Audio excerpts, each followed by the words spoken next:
Hello everyone, welcome back to my channel. I'm very excited to have you here. My name is Natalie McLeod and I'm certified in a New Creative Journal.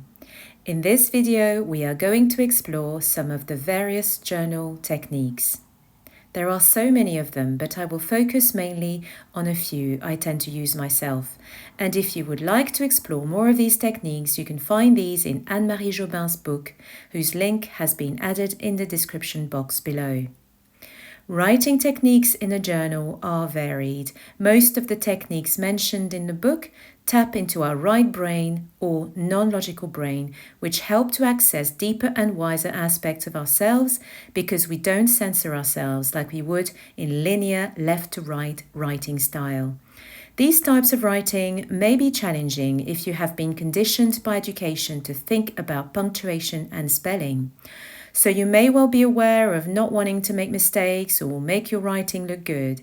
It is about allowing yourself to express what you need to say and to be free to do so. No one is going to read it after all because it's a personal journal. The only critical person is yourself, and the aim of the journal is to reduce the critical voice by learning to allow rather than censor ourselves. I'm giving my critic a voice by drawing it roughly on a separate piece of paper. I then write on the paper what I'm hearing in my head, which undoubtedly interrupted the flow of creativity. That is what our critical voice does. The role of the critic is to protect ourselves, but the only issue is that it keeps us from truly enjoying ourselves. Our critic makes us freeze, fight, or run away from life situations we struggle facing. So here I'm giving my critic some space because we do not want to avoid it, but we decide to take control of it.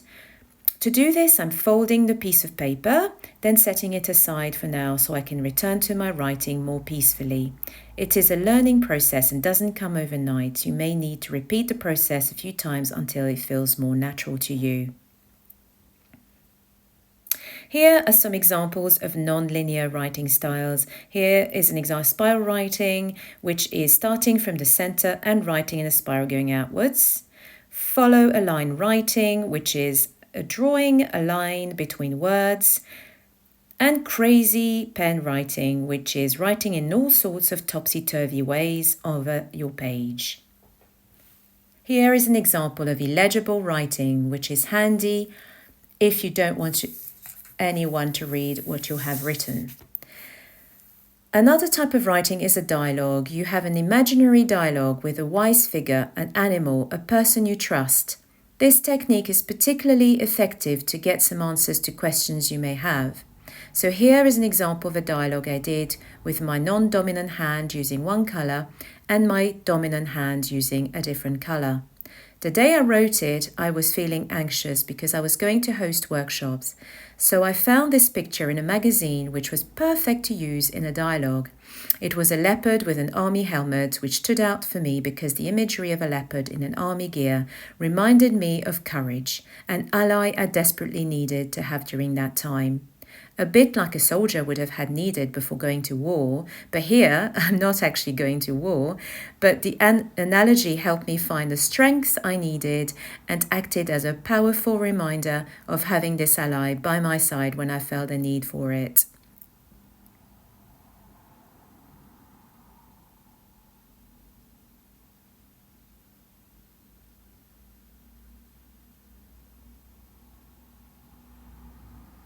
So these writing processes are very powerful in acting as a grounding tool when you most need it during the day. These are often the magical moments that happen in journaling. You will often get a message, an idea, or simply be inspired. Writing is a bridge between the unseen and the seen, the invisible to the material. So that is why the journal's many writing techniques are a little bit like magic wands, making your wishes come true. Thanks to writing, we bring our ideas, our dreams, our aspirations to life. As you can see, I'm switching from one hand to the other. It can be tricky to begin with, but you will soon get used to it. This leopard will forever stick in my mind. We are now going to look at some examples of drawing, which is the fundamental part of the journal. Spontaneous drawing is the main approach in the New Creative Journal, using shapes, colors, making lines or marks. This is particularly effective if you don't have much time on your hands, but you want to journal. You don't have to use words either, which is good for nonverbal expression.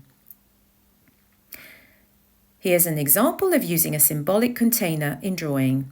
I like to use the symbol of a heart, but it can be any shape you prefer, a circle, a square, a star. Then you can draw, stamp, write anything inside you are sensing or feeling within yourself. This is effective in connecting with our feelings and to our body.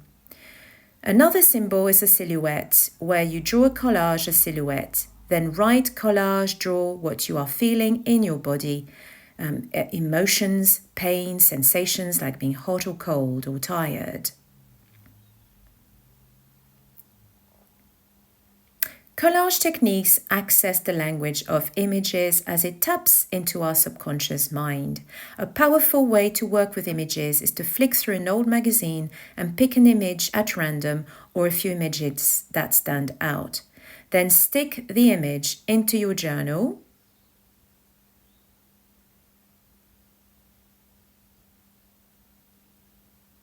Then write something next to it, as though it had a message for you. Combining the techniques is the beauty of the New Creative Journal. As Anne-Marie says in her book, that's when the magic happens. When you combine techniques, this is when you go in depth to find long sought answers to questions you may have had for a long time. It stimulates your expression, but it also develops a creativity you may have kept hidden for a long time. This was my case. It awakens your senses, it helps integrate new healthier habits, but mostly it connects you with deeper parts of yourself that you may have neglected, building resilience and inner wisdom. At the end of the day, your journal is your playground and where you can explore many different avenues. Thank you for watching, and until next time, goodbye.